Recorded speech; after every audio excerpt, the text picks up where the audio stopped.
오늘 저희들이 함께 은혜 받을 말씀 창세기 39장 1절부터 6절 말씀입니다. 하나님의 말씀 창세기 39장 1절부터 6절 말씀을 제가 봉독해 드립니다. 이 시간 봉독해 드리는 이 말씀은 하나님의 말씀입니다. 아멘. 1절입니다. 요셉이 이끌려 애굽에 내려가매 바로의 신하 친의 대장 애굽 사람 보디발이 그를 그리로 데려간 이스마엘 사람의 손에서 요셉을 산이라. 여호와께서 요셉과 함께 하심으로 그가 형통한 자가 되어 그의 주인 애굽 사람의 집에 있으니 그의 주인이 여호와께서 그와 함께 하심을 보며 또 여호와께서 그의 범사에 형통하게 하심을 보았더라. 요셉이 그의 주인에게 은혜를 입어 섬김에 그가 요셉을 가정 총무로 삼고 자기의 소유를 다 그의 손에 의탁하니 그가 요셉에게 자기의 집과 그의 모든 소유물을 주관한 때부터 여호와께서 요셉을 위하여 그 애굽 사람의 집에 복을 내리심으로 여호와의 복이 그의 집과 밭에 있는 모든 소유에 미친지라. 주인이 그의 소유를 다 요셉의 손에 위탁하고 자기가 먹는 음식 외에는 간섭하지 아니하였더라. 요셉은 용모가 빼어나고 아름다웠더라. 아멘. 우리는 수많은 시련과 폭풍 가운데서도 하나님의 능력을 보고 하나님의 능력을 경험하는 축복된 성도들인 줄로 믿습니다. 성경에 보면 형통이라고 하는 단어가 많이 나옵니다. 형통하게 한다. 그런데 우리는 쉽게 생각하기를 내가 원하고 내가 바라는 대로 길이 열리면 형통하다고 생각을 합니다. 그러나 성경에서는 형통하다고 하는 의미가 조금 다릅니다. 내 뜻대로 안 되고 내가 원하는 대로 길이 풀리지 않아도 하나님의 계획대로 우리가 살아가고 있다면 그 사람은 형통한 사람이다. 이렇게 말하는 거예요. 자, 우리가 요셉을 통해 보는데요. 이 요셉은 형통한 면이 하나도 없습니다. 왜냐하면 형들에게 미움을 받았고 그리고 형들에게 노예로 팔려가고 요셉은 잘못이 없습니다. 성실했습니다.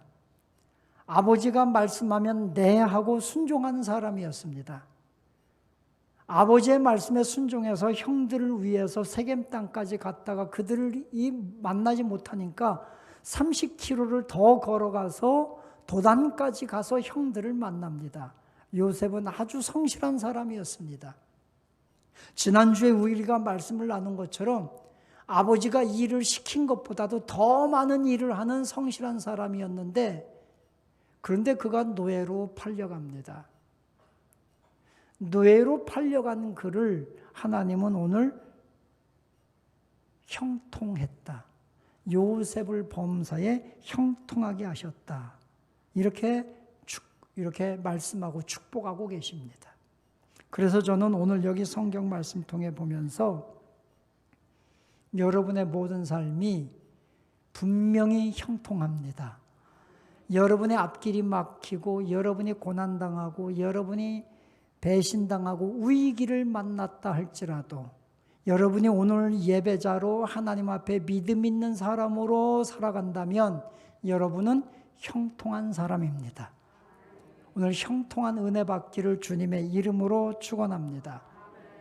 자, 미디안 상인들, 이스마엘 사람들에게 노예로 팔려간 이 요셉이 오늘 여기 1절에 보니까 요셉이 이끌려 애굽에 내려가며 바로의 신하 친의 대장 애굽 사람 보디발이 그를 그리로 데려간 이스마엘 사람의 손에서 요셉을 산이라. 자, 요셉을 보디발이라고 하는 왕의 친의 대장이니까 왕에게 굉장한 총애를 받는 장군입니다. 그 사람이 요셉을 저 미디안 사람의 상인에게서 노예로 사게 되는 겁니다. 요셉은 지금 노예로 팔려가지만 하나님은 그를 형통했다. 그리고 요셉이 조금 시간이 지나서 여기 성경 말씀 보니까 보디발이 그를 총애하게 되고 그를 신뢰하게 되고, 그래서 여기 성경 말씀 보니까 4절 말씀에 요셉이 그의 주인에게 은혜를 입어 섬김에 그가 요셉을 가정총무로 삼고 자기의 소유를 다 그의 손에 의탁했다. 보디발이 보니까 요셉이 정직하거든요, 성실하거든요. 그러니까 요셉을 그 가정의 총무로 삼았습니다. 6절 말씀에 보면 그의 모든 소유를 다 맡겼다, 그렇게 표현을 합니다.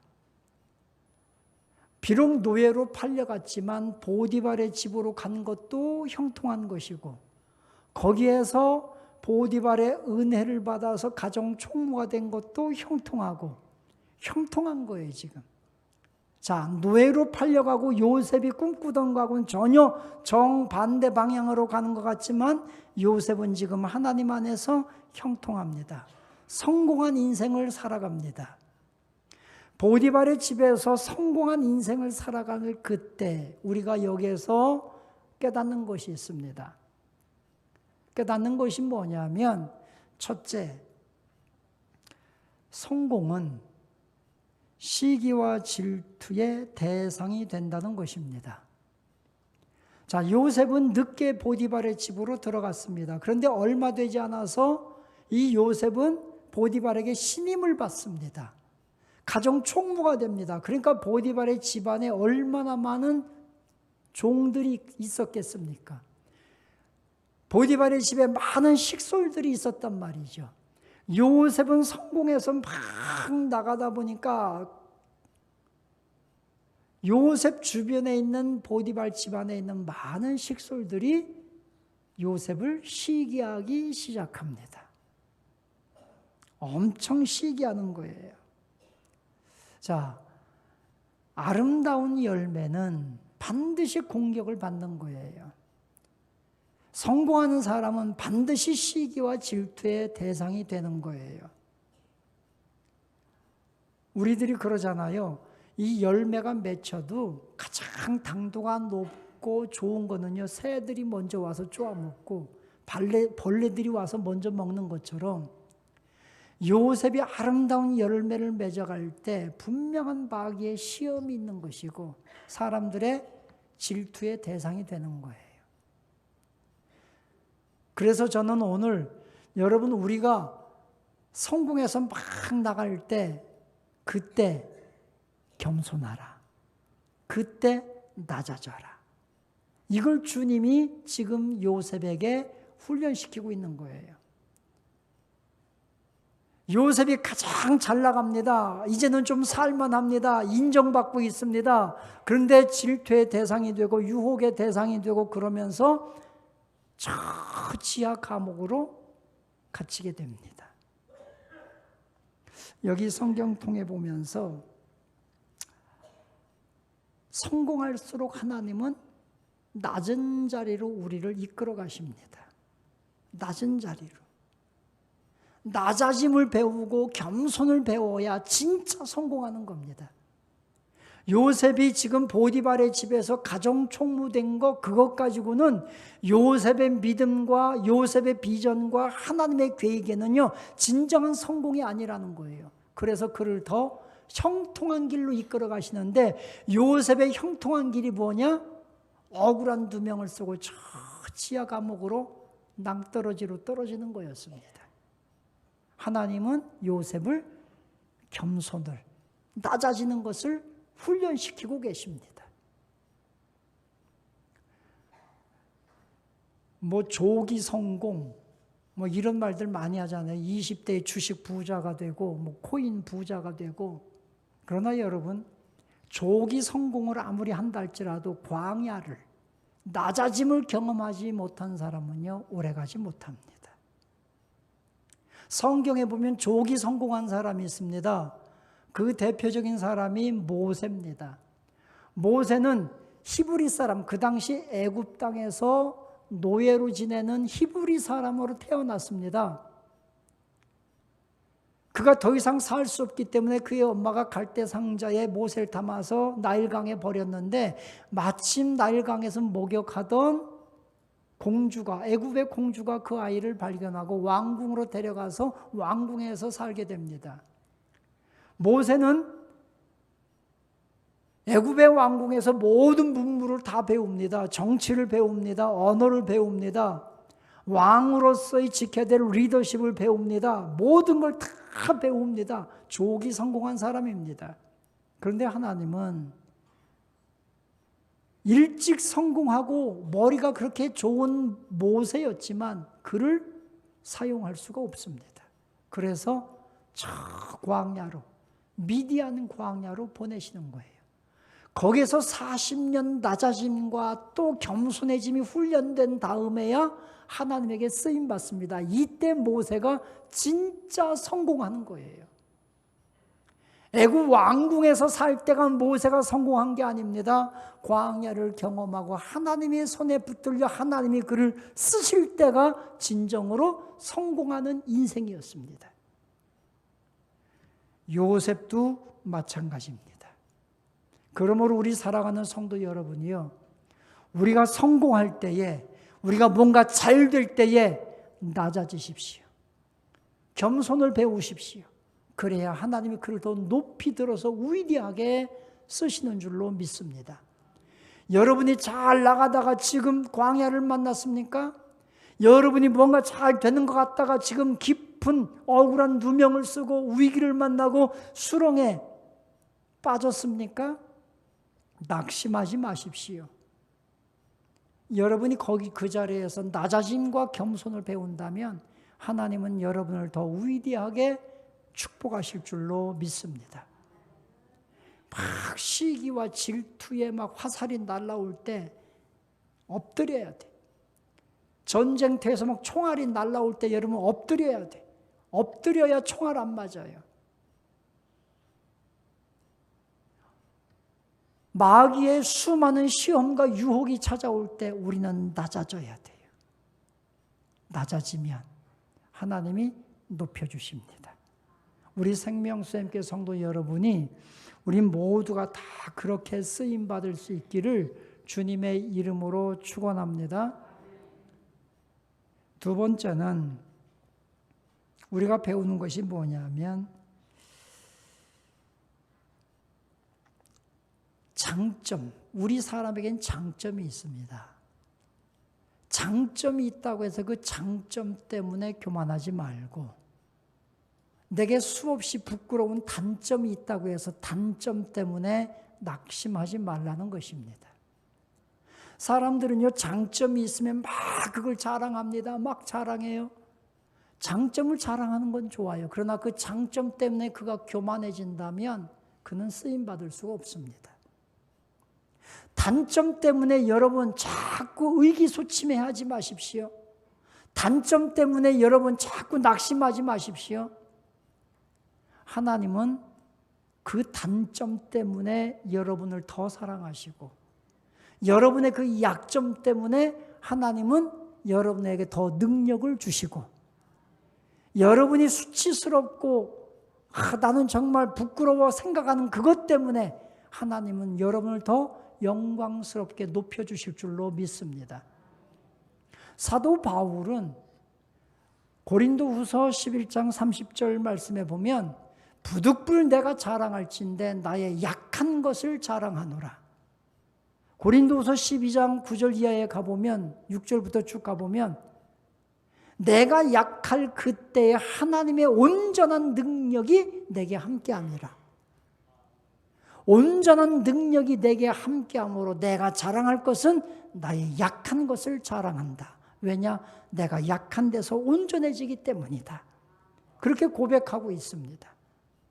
여러분, 여러분에게 약점이 있습니까? 그것 때문에 낙심하고 약점 때문에 의기소침해합니까?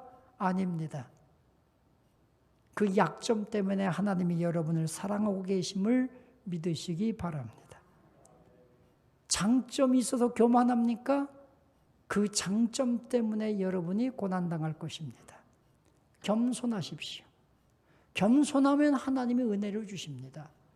자, 여기 성경 오늘 6절 맨 마지막에 보니까 맨 마지막에 요셉은 용모가 빼어나고 아름다웠더라.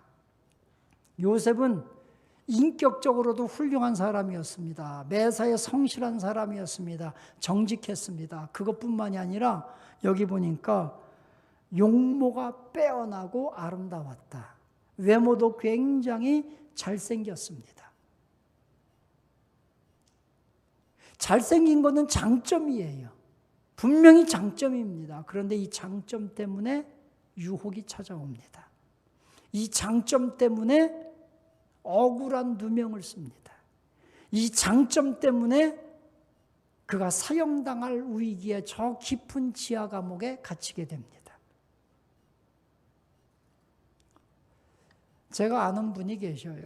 제가 아는 목사님이 계신데 그분이 미국에서 철학 박사학위를 받으셨고 또 독일에서도 교육학 박사를 받으셨고 또 한국에서도 신학 박사를 받으셨고 이 박사가 3개나 돼요. 아주 똑똑하신 분이고 언어도 능통한 분이에요. 독일어, 영어 아주 잘하십니다. 그런데 이분이 늘 목사님들 만나면 자기 자랑만 해. 자기는 미국에서 박사 받을 때 뭐 했고 독일에서 뭐 박사 받을 때 뭐 했고 막. 그리고 이분이 박사가 3개이다 보니까 자기가 말하는 것이 무조건 다 맞아야 돼. 그리고 자기가 말한 건 무조건 사람들이 다 동의해야 돼. 동의해 주지 않으면 막 화를 내고 그래요. 성격이 참 이상해요. 우리가 볼 때. 그러니까 그분에게 사람이 가까이 하질 않습니다. 여러분, 미국에서 독일에서 한국에서 박사학위 받은 건 분명히 장점이에요. 그분이 조금만 낮아지면 겸손하면 엄청나게 많은 분들이 존경할 텐데 자기 자랑만 하니까 가까이 하질 않아요. 장점이 단점이 됐어요. 여러분, 이 사도 바울이 얼마나 대단한 사람입니까? 엄청난 장점을 가졌지만 사도 바울의 외모를 보면 그의 키가 158cm입니다. 남자의 키가 158cm면 뭐 제가 키 작은 사람 뭐라고 하는 건 아니고요. 하여튼 거기에다가 배를 얻어맞고 감옥에 갇히고 굶고 하다 보니까 광대뼈가 툭 튀어나왔습니다. 이 사도 바울의 사신을 찾기가 굉장히 힘든데 역사 문헌에 딱 사신 하나가 있는데 사도 바울에 비하면 저는 머리가 정말 많은 거예요. 사도 바울은요 완전 대머리예요. 외모를 보면요 흠모하고 뭐 사도 바울을 존경할 만한 거 아무것도 없어요. 그런데 사도 바울은 그의 외모에 약점이 있지만 오히려 하나님에게 위대하게 쓰임받았습니다. 약점을 하나님의 은혜로 극복한 거 아닙니까? 우리 사랑하는 성도 여러분, 여러분에게 있는 약점 때문에 길이 안 풀린다고 생각하지 마십시오. 여러분이 가지고 있는 그 단점 때문에 나는 성공할 수 없다고 생각하지 마십시오.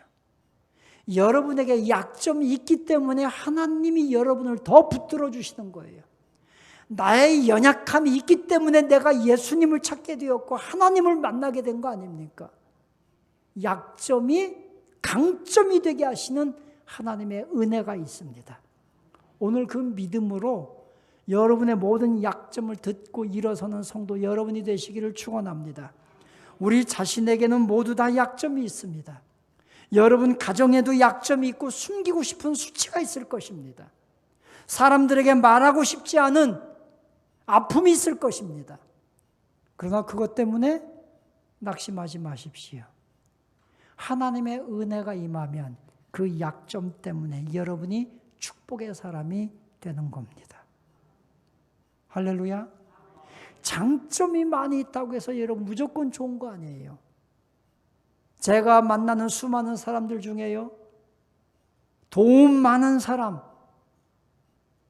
한순간에 폐인이 되는 것을 본 적이 있습니다. 권력 자랑하다가 감옥 가는 사람 많이 봤습니다. 장점 때문에 교만해지다가 정말 철저하게 낮아지는 사람들을 많이 봤습니다. 장점을 자랑하지 말고 나에게 장점이 있다면 겸손하고 단점이 있다면 하나님의 은혜를 구하면 하나님이 그런 사람들에게 놀라운 은혜를 부어주실 줄로 믿습니다. 지난주에 필리핀에 실행위원회를 갔는데 제가 필리핀에서 통하는 사람이더라고요. 한국에서는 사람들이 별로 저를 안 알아주는데 필리핀에 갔는데 교통이 너무 막혀서 대형차 2대로 실행위원들이 가는데 그래서 그 여행사에서 경찰 2명을 불러서 경찰 2명이 우리를 쫙 길 안내하는데 필리핀에서 경찰의 권한은 무지하게 세더라고요. 차가 그렇게 막혀도 경찰 오토바이 2대가 팡 하고 가니까요. 그냥 일사천리로 막 통과해요. 딱 가서 숙소 그 신학교에 딱 먼저 도착했습니다. 딱 내렸는데 그 신학교에 필리핀 그 현지인들, 관리인들 이 사람들이 쭉 있는데 제가 약간 위에 붉은 계통의 티를 입고 딱 내려서 갔는데 사람들이 저를 보고 다 인사를 하더라고. 그래서 걱정했어요. 이 사람들이 내가 돈이 많게 보이나? 나중에 또 뭐 사라고 그러고 뭐 돈 달라고 그러면 어떡하지? 그리고 갔어요. 근데 그 가이드 하시는 분이 필리핀 돈 50페소짜리 하나를 가지고 오더니 설명을 하더라고요. 그러더니 지금 이쪽 필리핀 사람들이 난리가 났다는 거예요. 왜 그러냐 했더니 오늘 여기에 막 경찰들이 막 함께 오고 하니까요. 여기에 공화당 의장 아키노 의장이 왔다는 거예요. 아키노. 저는 아키노가 누군지도 모르는데 하여튼. 그러면서 그 사람이 50페소짜리를 보면서 거기에 사진 있는 걸 설명하면서 이 사람이 아키노다 하면서 현지인을 불러요. 여기서 아키노가 누구냐고 했더니 그 사람이 지체하지 않고 저를 딱 가르치더라고요. 제가 필리핀에 공화당 아키노 의장으로 사람들이 착각한 거예요. 그래가지고 제가 그걸 봤더니 진짜 비슷하더라고요. 그래서 제가 필리핀에 누굴 앉아 있을까 그러다가 한국에 왔어요. 여담입니다. 여러분, 장점이 있다고 해서 그 사람이 꼭 성공하는 거 아니에요. 성공한 사람들 보세요. 하나님에게 위대하게 쓰임받는 사람들 보세요. 모두가 다 광야를, 깊은 수렁을 경험한 사람들이에요. 약점을 가진 사람들이에요. 그 약점을 하나님이 높이 들어서 축복하신 거예요. 우리 생명수님께 성도 여러분, 약점 때문에 주눅들지 맙시다. 내 못 배운 거, 나 가난한 거, 내가 육신이 연약한 거, 이런 약점 하나님께 맡기면, 하나님의 오른손이 붙들면 우리는 하나님에게 위대하게 쓰임받는 하나님의 사람이 될 줄로 믿습니다. 약점 때문에 절대로 마음에 약한 마음 갖지 말고 좌절하지 말고 더 주님을 신뢰하며 나가는 믿음의 용사들이 되시기를 주님의 이름으로 축원합니다. 세 번째는 하나님이 알아준다는 것입니다. 하나님의 사람은 하나님이 알아주십니다. 정직한 하나님의 사람, 성실한 하나님의 사람, 깨끗한 하나님의 사람, 하나님 앞에 최선을 다하여 예배하며 주님을 경외하고 사랑하는 하나님의 사람은 하나님이 알아주십니다. 요셉이 억울한 누명을 썼습니다. 아무도 알아주지 않습니다. 사람들이 모두 다 요셉을 비난합니다. 그리고 요셉은 지하 감옥으로 던져졌습니다. 그런데 하나님은 요셉을 알아주셨습니다. 그의 정직함을 알아주셨고 그의 성실함을 알아주셨고 하나님은 요셉을 잊지 않고 그를 기억해 주셨습니다. 그리고 나중에 높이 그를 들어서 애굽의 총리가 되게 해 주셨습니다. 여러분, 모든 사람들이 나를 시기 질투하고 비난해도 내가 억울한 누명을 썼고 사람들이 나의 본심을 알아주지 않고요, 나를 비난하고 사람들이 수많은 언어로 나를 공격해와도 하나님 앞에 정직한 사람은 하나님이 알아주십니다. 하나님이 보상해 주십니다. 하나님이 그걸 높여주시는 거예요. 하나님만이 우리 인생을 보상해 주는 거예요. 내가 믿음 지키고 신실하게 살아가다가 억울한 일 당한 거 누가 보상해 줍니까? 석가가 보상해 줍니까? 이만희가 보상해 줍니까? 문선명이 보상해 줍니까? 내 인생을 아무도 보상해 주지 못합니다. 내가 억울한 거, 나의 속상한 거 아무도 보상해 주지 못합니다. 그러나 하나님만이 살아계시기 때문에 살아계신 하나님이 내 인생을 보상해 주십니다. 요셉을 그렇게 하셨단 말이에요. 여러분의 인생 억울한 일 당했습니까? 속상한 일 당했고 위기를 만났습니까? 하나님만이 여러분의 인생을 보상해 주실 수 있습니다. 그러므로 사랑하는 성도 여러분들이요, 끝까지 주님을 바라보십시오. 끝까지 충성스럽게 오늘도 믿음의 길로 전진하십시오. 하나님이 여러분을 분명히 높여주실 줄로 믿습니다. 우리에게는요, 분명한 확신이 하나 있어야 돼요. 확신. 이 확신이 뭐냐? 하나님이 우리를 승리하게 하실 것이다. 할렐루야. 하나님이 승리케 해 주십니다. 내가 광야에 있든 사막에 있든 저 깊은 바다에 들어가서 거기에 자리를 펴든 어디 있든지 하나님은 거기에서 그의 오른팔로 나를 붙들어 주고 계십니다. 그 능력이 우리를 반드시 승리하도록 이끌어 가실 것입니다.